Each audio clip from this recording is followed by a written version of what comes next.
Just remember, the stuff presented by this creepy bear is from the Evolution 101 website, written by the Understanding Evolution team. Commentary by Rent-A-Friend 2000, that's me! Adding time to the tree. If you wanted to squeeze the 3.5 billion years of the history of life on Earth into a single minute... Ugh, don't try this at home. It will ruin your carpets.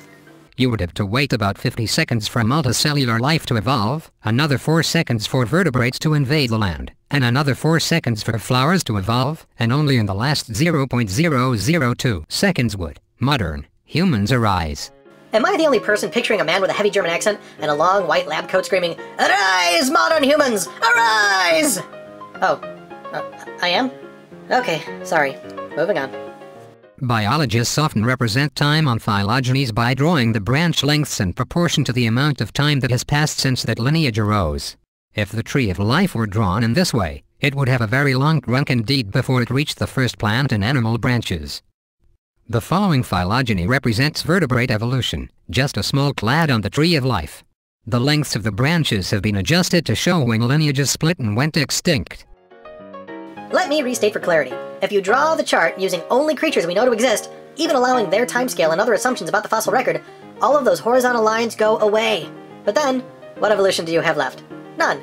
That's why those horizontal lines are there, despite being nothing but pure imagination.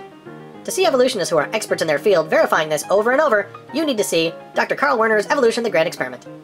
Also, where the vertical line stops going up or down only tells us when the fossils, on the evolutionary assumptions, were laid down. It cannot tell us that the species did not exist before or after that time, or even that they do not exist today.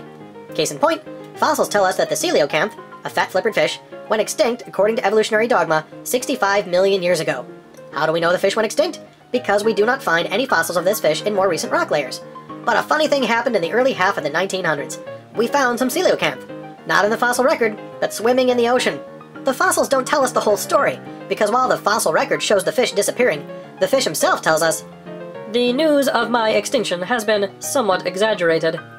And if I may, I think Monty Python sums up my feelings on the evidence in the fossil record. I will not buy this record, it is scratched. Join me next week for more. Whee!